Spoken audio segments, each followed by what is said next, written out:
ناظرین السلام علیکم۔ احد کی پہاڑی افق سے ابھرتی آ رہی تھی اور خالد کا گھوڑا خراما خراما چلا جا رہا تھا۔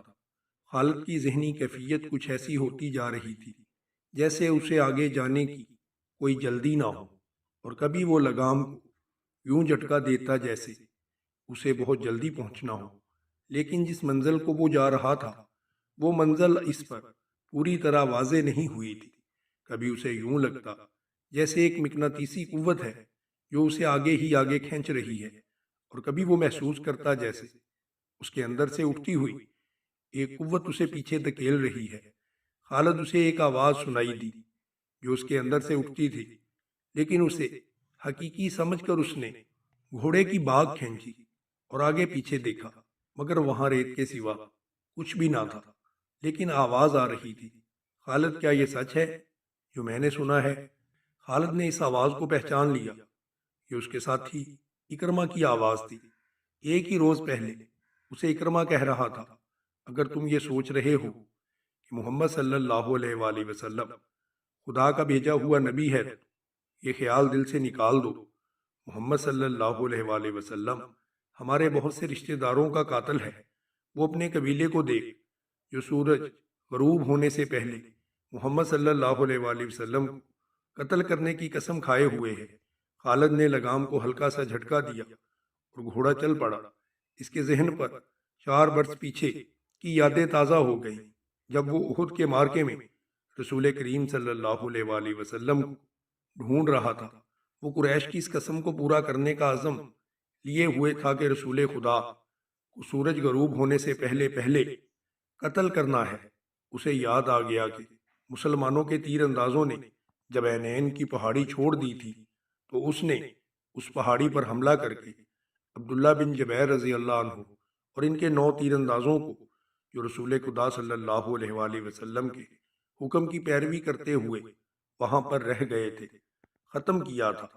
مسلمانوں کے ہاتھوں سے بھاگے ہوئے قریش پھر واپس آ گئے تھے اور انہوں نے اپنے آپ کو منظم کر لیا تھا۔ مسلمان یہ مارکا ہار چکے تھے، اور یہ اپنے رسول صلی اللہ علیہ وآلہ وسلم کی حکم عدولی کا نتیجہ تھا۔ خالد اور ابو جہل کا بیٹا اکرمہ فن حرب و ضرب کے ماہر تھے۔ ان کے لیے ایک ایک مسلمان کو قتل کرنا مشکل نہیں رہا تھا۔ خالد دیکھ رہا تھا کہ مسلمان 2 حصوں میں بٹ گئے تھے۔ بڑا حصہ الگ تھا جو اپنے کمانڈر رسول اللہ صلی اللہ علیہ وآلہ وسلم سے کٹ گیا تھا۔ چند ایک تیر انداز رسول خدا صلی اللہ علیہ وآلہ وسلم کے ساتھ تھے۔ یہ وہ صحابہ کرام تھے جو قریش کے حملے کی وجہ سے افراتفری کا شکار نہیں ہوئے تھے۔ ان کی تعداد 30 تھی۔ ان میں ابو دجانہ، سعد بن ابی وقاص، حضرت علی، حضرت عبد الرحمن بن عوف، حضرت ابو بکر صدیق، حضرت ابو عبیدہ، طلحہ بن عبداللہ، موصب بن عمیر رضوان اللہ علیہم اجمعین خاص طور پر قابل ذکر ہیں۔ ان 14 خواتین میں سے جو زخمیوں کی دیکھ بھال کے لیے ساتھ آئی تھیں وہ رسول اللہ صلی اللہ علیہ وآلہ وسلم کے ساتھ تھیں۔ ایک ام عمارہ تھیں اور دوسری ام ایمن، وہ ایک حبشی خاتون تھی۔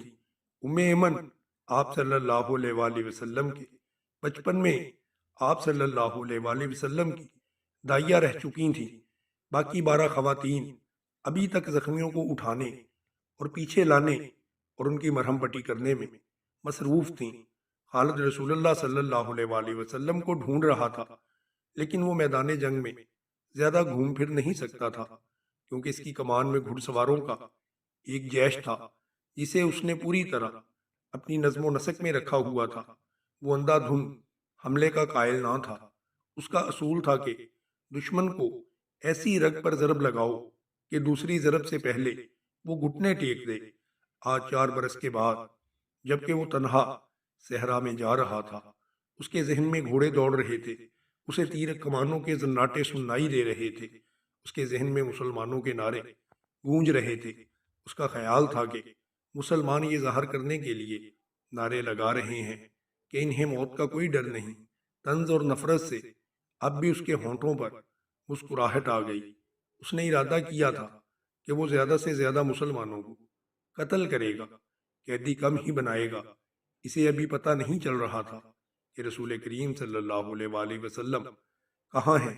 اس نے دیکھا کہ ابو سفیان جو بھاگتے ہوئے قریش کو ساتھ لے کر واپس آ گیا تھا، مسلمانوں کی فوج کے بڑے حصے پر حملہ آور ہو چکا تھا اور مسلمان بے جگری سے لڑ رہے تھے۔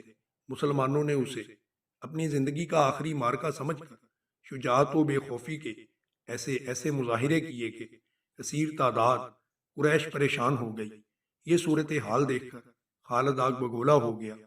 اس نے اپنے سواروں کو مسلمانوں پر حلہ بولنے کا حکم دیا۔ اس نے تلوار نیام میں ڈال لی اور برچھی ہاتھ میں لے لی۔ اس نے مسلمانوں پر عقب سے حملہ کیا۔ اس نے برچھی سے مسلمانوں کو چن چن کر مارا۔ اس کی برچھی جب کسی مسلمان کے جسم میں داخل ہوتی تو وہ چلا کر کہتا، میں ہوں ابو سلیمان۔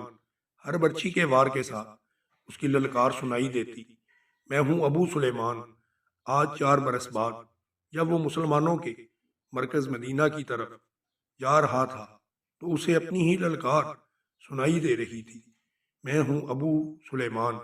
اسے یاد نہیں آ رہا تھا کہ اس کی برچھی کتنے مسلمانوں کے جسموں میں اتری تھی۔ وہ رسول اللہ صلی اللہ علیہ وآلہ وسلم کو بھول گیا تھا۔ تھوڑی دیر بعد اسے پتا چلا کہ مسلمان اپنے نبی کی کمان سے نکل چکے ہیں اور اکرمہ مسلمانوں کے نبی صلی اللہ علیہ وآلہ وسلم کی طرف چلا گیا ہے۔ حقیقت بھی یہی تھی کہ رسول اللہ صلی اللہ علیہ وآلہ وسلم کی کمان ختم ہو چکی تھی اور مارکے کی صورتحال ایسی ہو گئی تھی کہ آپ صلی اللہ علیہ وآلہ وسلم مسلمانوں کو اثر نو منظم کر سکتے تھے، لیکن آپ صلی اللہ علیہ وآلہ وسلم اپنی اور اپنے ساتھیوں کی جان بچانے کے لیے میدان جنگ سے نکلنا بھی نہیں چاہتے تھے۔ حالانکہ صورتحال ایسی تھی کہ پسپائی کے علاوہ کوئی چارہ نہ تھا، لیکن آپ صلی اللہ علیہ وآلہ وسلم کسی بہتر پوزیشن میں جانے کی کوشش کر رہے تھے۔ آپ صلی اللہ علیہ وآلہ وسلم کو معلوم تھا کہ قریش آپ کو ڈھونڈ رہے ہوں گے اور آپ کے گروہ پر بڑا شدید حملہ ہوگا۔ آپ صلی اللہ علیہ وآلہ وسلم ایک پہاڑی کی طرف بڑھنے لگے اور آپ کے ساتھیوں نے آپ کو حلقے میں لے رکھا تھا۔ آپ صلی اللہ علیہ وآلہ وسلم تھوڑی ہی دور گئے ہوں گے کہ اکرمہ نے اپنے گھڑ سواروں سے آپ پر حملہ کر دیا۔ قریش کے اس پیادہ جیش کو کس طرح پتہ چل گیا کہ رسول کریم صلی اللہ علیہ وآلہ وسلم پر اکرمہ نے حملہ کر دیا ہے، تو قریش نے یہ پیادہ جیش بھی آپ صلی اللہ علیہ وآلہ وسلم کے گروہ پر حملے کے لیے چھوڑ دیا۔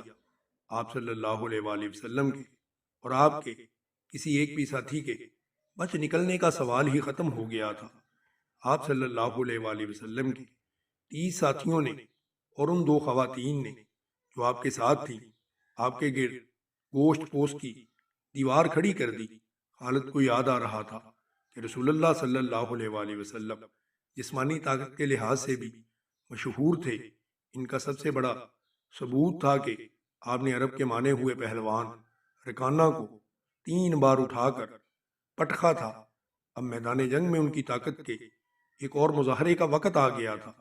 گوشت پوشت کی وہ دیوار جو آپ صلی اللہ علیہ وآلہ وسلم کے فدائین نے آپ کے گرد کھڑی کر رکھی تھی، اسے آپ صلی اللہ علیہ وآلہ وسلم نے خود توڑا۔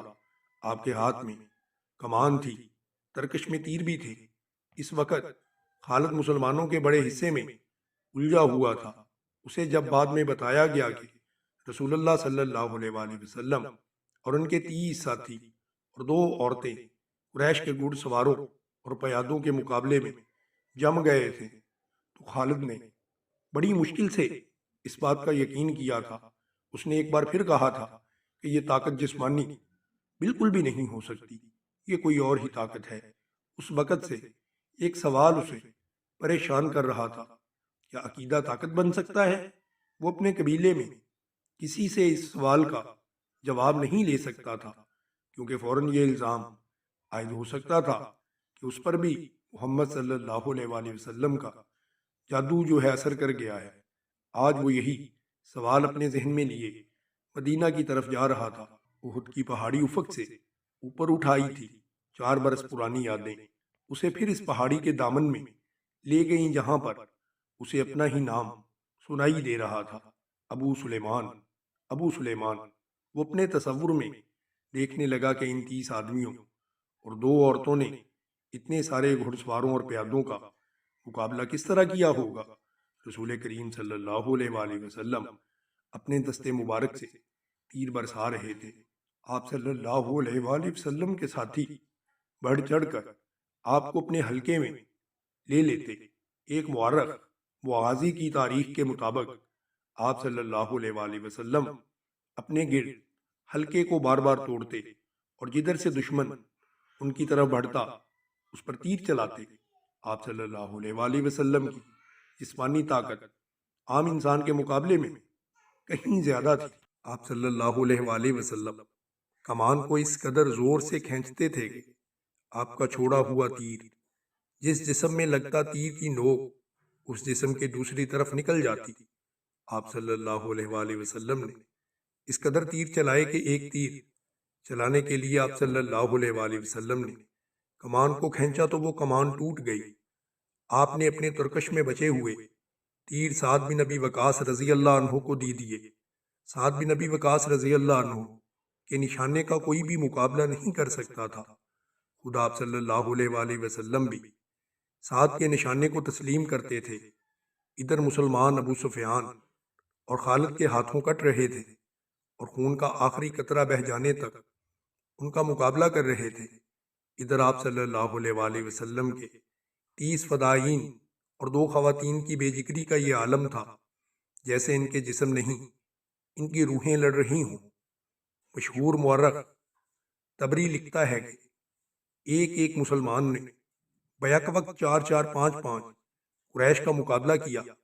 ان کا انداز ایسا دہشت ناک تھا کہ قریش پیچھے ہٹ جاتے تھے یا ان پر حملہ کرنے والا اکیلا مسلمان زخموں سے چور ہو کر گر پڑتا تھا۔ قریش نے جب رسول اکرم صلی اللہ علیہ وآلہ وسلم کے ساتھیوں کی شجاعت کا یہ عالم دیکھا تو کچھ پیچھے ہٹ کر ان پر تیروں کے ساتھ پتھر بھی برسانے لگے۔ اس کے ساتھ ہی قریش کے چند ایک گھڑ سوار سر پر گھوڑا دوڑاتے ہوئے آپ صلی اللہ علیہ وآلہ وسلم پر حملہ آور ہوئے، لیکن آپ کے ساتھیوں کے تیر ان کے جسموں میں اتر کر انہیں واپس چلے جانے پر مجبور کر دیتے تھے۔ اس صورتحال سے بچنے کے لیے قریش نے چاروں طرف سے تیروں اور پتھروں کا می برسا دیا تھا۔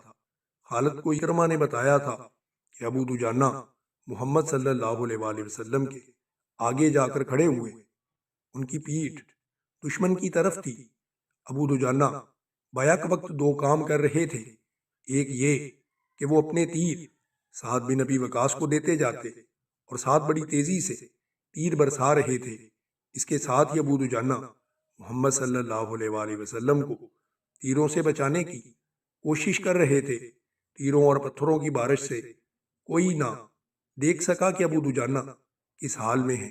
جب ابو دجانہ گر پڑے تو اس وقت دیکھا کہ ان کی پیٹھ میں اتنے تیر اتر گئے ہیں کہ ان کی پیٹھ خارے پشت کی پیٹھ لگتی تھی۔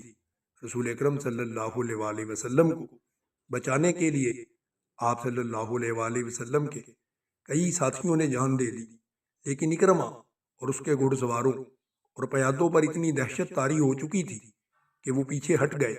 قریش تھک بھی گئے تھے۔ رسول کریم صلی اللہ علیہ وآلہ وسلم نے اپنے ساتھیوں کا جائزہ لیا۔ ہر طرف خون ہی خون تھا، لیکن زخمیوں کو اٹھانے اور مرہم پٹی کرنے کا موقع نہ تھا۔ دشمن ایک اور حلہ بولنے کے لیے پیچھے ہٹا تھا۔ مجھے قریش کے ایک اور آدمی کا انتظار ہے۔ رسول اکرم صلی اللہ علیہ وآلہ وسلم نے اپنے ساتھیوں سے کہا، کون ہے وہ یا رسول اللہ صلی اللہ علیہ وآلہ وسلم؟ آپ کے ایک صحابی نے پوچھا، کیا وہ ہماری مدد کو آ رہا ہے؟ نہیں، آپ صلی اللہ علیہ وآلہ وسلم نے فرمایا، وہ مجھے قتل کرنے آئے گا، اسے اب تک آ جانا چاہیے تھا۔ صحابی نے پوچھا، لیکن وہ کون ہے؟ ابی بن خلف۔ آپ صلی اللہ علیہ وآلہ وسلم نے فرمایا، ابی بن خلف آپ صلی اللہ علیہ وآلہ وسلم کے کٹر مخالفین میں سے تھا۔ وہ مدینے کا رہنے والا تھا۔ اسے جب پتہ چلا کہ رسول خدا صلی اللہ علیہ وآلہ وسلم نے نبوت کا دعویٰ کیا ہے تو وہ ایک روز آپ صلی اللہ علیہ وآلہ وسلم کے پاس آیا اور اس نے نعوذ باللہ مذاق اڑایا۔ آپ صلی اللہ علیہ وآلہ وسلم نے تحمل اور بردباری سے اس نے اسلام قبول کرنے کی دعوت دی۔ کیا تم مجھے اتنا کمزور سمجھتے ہو کہ میں تمہارے اس بے بنیاد عقیدے کو قبول کر لوں گا؟ ابی بن خلف نے گستاخانہ لہجے میں کہا، میری بات غور سے سن لے محمد، اگر کسی روز میرا گھوڑا دیکھ لینا، اسے میں اس وقت موٹا تازہ کر رہا ہوں جب تم قریش کو پھر کبھی جنگ کے لیے للکارو گے۔ اب بدر کے خواب دیکھنے چھوڑ دو، میں اسی گھوڑے پر سوار ہوں گا اور تم مجھے میدان جنگ میں اپنے ساتھیوں کے سامنے دیکھو گے، اور میں اپنے دیوتاؤں کی قسم کھا کر کہتا ہوں کہ تمہیں نعوذ باللہ اپنے ہاتھوں سے قتل کروں گا۔ ابھی رسول خدا صلی اللہ علیہ وآلہ وسلم نے مسکرا کر فرمایا تھا، زندگی اور موت اس اللہ کے اختیار میں ہے جس نے مجھے نبوت عطا فرمائی اور مجھے گمراہ لوگوں کو سیدھے راستے پر لانے کا فرض سونپا ہے۔ ایسی بات منہ سے نہ نکالو جسے میرے اللہ کے سوا کوئی بھی پورا نہیں کر سکے۔ یوں بھی تو ہو سکتا ہے تم مجھے قتل کرنے آؤ اور تم میرے ہاتھوں قتل ہو جاؤ۔ ابی بن خلف رسول اکرم صلی اللہ علیہ وآلہ وسلم کی اس بات پر تنزیہ ہنس پڑا اور ہنستا ہوا چلا گیا۔ اب احد کے مارکے میں رسول خدا صلی اللہ علیہ وآلہ وسلم کو ابی بن خلف یاد آ گیا۔ جوں جوں آپ اس کا نام لے رہے تھے تو دور سے ایک گھوڑا سرپٹ دوڑاتا ہوا شخص آ رہا تھا۔ سب نے ادھر دیکھا۔ میرے ساتھیوں، رسول اکرم صلی اللہ علیہ وآلہ وسلم نے فرمایا، مجھے کچھ ایسے لگ رہا ہے جیسے یہ سوار جو ہماری طرف بڑھتا آ رہا ہے ابی بن خلف ہو۔ اگر وہ وہی ہوا تو اسے روکنا نہیں، اسے میرے سامنے اور میرے قریب آنے دینا۔ مورخین میں سے واقدی، مغازی اور ابن حشام نے لکھا ہے کہ وہ سوار ابی بن خلف ہی تھا۔ اس نے للکار کر کہا، سنبھل جا محمد، ابھی آ گیا ہے، یہ دیکھ میں اسی گھوڑے پر سوار ہوں جو تمہیں دکھایا تھا۔ یا رسول اللہ صلی اللہ علیہ وآلہ وسلم، رسول اللہ صلی اللہ علیہ وآلہ وسلم کے ساتھیوں میں سے 3-4 نے آگے ہو کر کہا، ہمیں اجازت دیں کہ اسے آپ صلی اللہ علیہ وآلہ وسلم کے قریب آنے سے پہلے ہی ختم کر دیں۔ نہیں، رسول اکرم صلی اللہ علیہ وآلہ وسلم نے فرمایا، اسے آنے دو، میرے قریب آنے دو، اسے راستہ دے دو۔ رسول کریم صلی اللہ علیہ وآلہ وسلم کے سر مبارک پر زنجیروں والی خود تھی۔ اس کی زنجیریں آپ صلی اللہ علیہ وآلہ وسلم کے چہرے کے آگے اور دائیں بائیں لٹک رہی تھیں۔ آپ صلی اللہ علیہ وآلہ وسلم کے ہاتھ میں برچھی تھی اور تلوار نیام میں تھی۔ ابئی کا گھوڑا قریب آ گیا۔ آگے آ جا ابئی، رسول خدا صلی اللہ علیہ وآلہ وسلم نے اس سے للکار کر کہا، میرے سوا تیرے ساتھ کوئی نہیں لڑے گا۔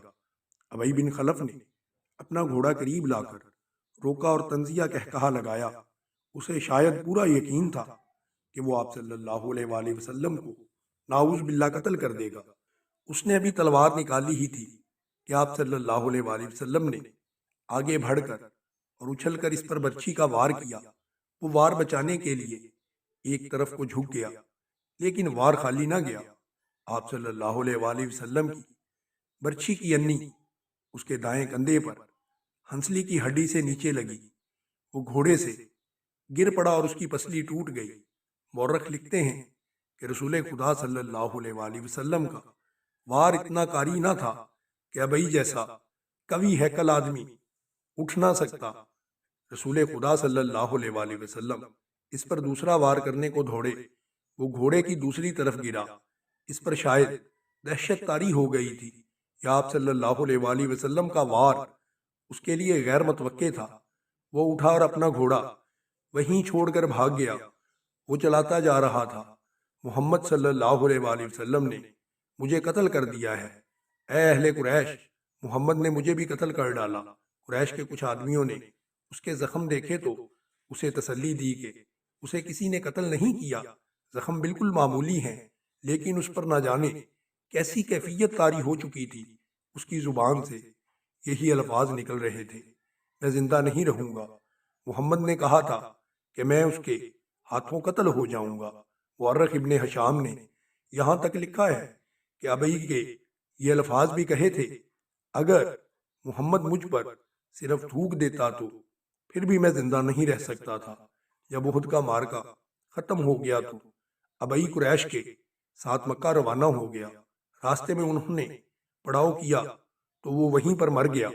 خالد کو آج 4 برس بعد وہ وقت کل کی بات کی طرح یاد آ رہا تھا۔ اسے یقین تھا کہ مسلمانوں کو اہل قریش کچل کر رکھ دیں گے، لیکن مسلمان جس طرح جانیں قربان کر رہے تھے اس نے خالد کو پریشان کر دیا تھا۔ یوں لگتا تھا جیسے مسلمان پیادوں سے قریش کے گھوڑے بھی خوف زدہ ہیں۔ خالد نے اپنے گھوڑے کو ایڑ لگائی اور اس خونریز مارکے میں ابو سفیان کو تلاش کرتا اس تک پہنچا۔ کیا ہم مسلمانوں کو فیصلہ کن شکست دینے کے قابل نہیں رہے؟ خالد نے ابو سفیان سے کہا، کیا قریش کی ماؤں کے دودھ ناقص تھے کہ یہ ان مٹھی بھر مسلمانوں سے خوفزدہ ہوئے جا رہے ہیں؟ دیکھو خالد، ابی سفیان نے کہا، جب تک محمد ان کے ساتھ ہیں اور وہ زندہ سلامت ہیں، یہ خون کا آخری قطرہ بہہ جانے تک شکست تسلیم نہیں کریں گے۔ تو یہ فرض مجھے کیوں نہیں سونپ دیتے؟ خالد نے کہا، نہیں۔ ابو سفیان نے کہا، تم اپنے سواروں کے پاس جاؤ، تمہاری قیادت کے بغیر وہ بکھر جائیں گے۔ محمد اور اس کے ساتھیوں پر حملہ کرنے کے لیے میں پیادے بھیج رہا ہوں۔ آج مدینہ کی طرف جاتے ہوئے خالد کو افسوس ہو رہا تھا کہ ابو سفیان نے اس کے ایک عزم کو کچل ڈالا تھا۔ رسول خدا صلی اللہ علیہ وآلہ وسلم کے قتل کو وہ اپنا فرض سمجھتا تھا۔ وہ رسول خدا صلی اللہ علیہ وآلہ وسلم کو قتل کر کے اپنے سب سے بڑے دیوتاؤں حبل اور عزا کی خوشنودی حاصل کرنا چاہتا تھا۔ اس نے اپنے سالار کا حکم ماننا ضروری سمجھا اور اپنے سوار دستے کی طرف چلا گیا۔ اسے اطمینان ضرور تھا کہ رسول کریم صلی اللہ علیہ وآلہ وسلم کے ساتھ اب چند ایک ساتھی ہی رہ گئے ہوں گے اور آپ صلی اللہ علیہ وآلہ وسلم کو قتل کرنا اب کوئی مشکل نہیں ہوگا، اور اس کے بعد مسلمان اٹھنے کے قابل نہیں ہوں گے۔ خالد کو میدان جنگ کی کیفیت بڑی اچھی طرح یاد تھی۔ اس نے ذرا بلندی سے دیکھا کہ احد کے دامن میں دور دور تک زمین خون سے لال ہو گئی ہے۔ کہیں گھوڑے تڑپ رہے ہیں، کہیں خون میں نہائے ہوئے انسان کرا رہے ہیں۔ زخمیوں کو اٹھانے کا ابھی کسی کو ہوش نہ تھا۔ پھر اس نے دیکھا پیادہ قریش رسول کریم صلی اللہ علیہ وآلہ وسلم کے پاس پہنچ گئے تھے، اور انہوں نے آپ صلی اللہ علیہ وآلہ وسلم کے ساتھیوں کا حلقہ بھی توڑ لیا تھا۔ قریش کے 3 آدمی عتبہ بن ابی وقاص، عبداللہ بن شہاب اور ابن کمیہ رسول کریم صلی اللہ علیہ وآلہ وسلم پر پتھر برسانے لگے۔ عجیب صورت یہ تھی کہ عتبہ کا سگا بھائی سعد بن ابی وقاص رضی اللہ عنہ رسول کریم صلی اللہ علیہ وآلہ وسلم کی حفاظت میں لڑ رہا تھا۔ رسول کریم صلی اللہ علیہ وآلہ وسلم کے ساتھیوں کی تعداد نہ ہونے کے برابر رہ گئی تھی، یا وہ لڑتے لڑتے بکھر گئے تھے۔ عتبہ نے آپ صلی اللہ علیہ وآلہ وسلم پر جو پتھر برسائے، ان سے آپ کے نیچے والے 2 دانت شہید ہو گئے اور نچلا ہونٹ زخمی ہو گیا۔ عبداللہ کے پتھر سے آپ صلی اللہ علیہ وآلہ وسلم کی پیشانی پر خاصا گہرا زخم آیا۔ ابن کمیہ آپ صلی اللہ علیہ وآلہ وسلم کے قریب آ کر اتنی زور سے اس نے پتھر مارا کہ آپ صلی اللہ علیہ وآلہ وسلم کے خود کی زنجیر کی 2 کڑیاں ٹوٹ کر رخسار میں اتر گئیں۔ اس سے رخسار کی ہڈی بھی بری طرح متاثر ہوئی۔ آپ صلی اللہ علیہ وآلہ وسلم نے برچھی سے دشمنوں پر وار کرنے کی بھرپور کوشش کی، لیکن دشمن قریب نہیں آئے تھے۔ آپ صلی اللہ علیہ وآلہ وسلم کا خون اتنا نکل گیا تھا کہ آپ صلی اللہ علیہ وآلہ وسلم گر پڑے۔ اس وقت آپ صلی اللہ علیہ وآلہ وسلم کے ایک صحابی طلحہ رضی اللہ عنہ نے، جو قریش کے دوسرے آدمیوں کے ساتھ لڑ رہے تھے، دیکھ لیا اور دوڑتے ہوئے آپ صلی اللہ علیہ وآلہ وسلم تک پہنچے۔ ان کی للکار پر ان کے دوسرے ساتھی بھی آ گئے۔ آپ صلی اللہ علیہ وآلہ وسلم کو پتھروں سے گرانے والے قریش آپ صلی اللہ علیہ وآلہ وسلم پر تلواروں سے حملہ کرنے ہی والے تھے کہ سعد بن ابی وقاص رضی اللہ عنہ نے اپنے سگے بھائی عتبہ پر حملہ کر دیا۔ عتبہ اپنے بھائی کا غیظ و غضب دیکھ کر وہاں سے بھاگ نکلا۔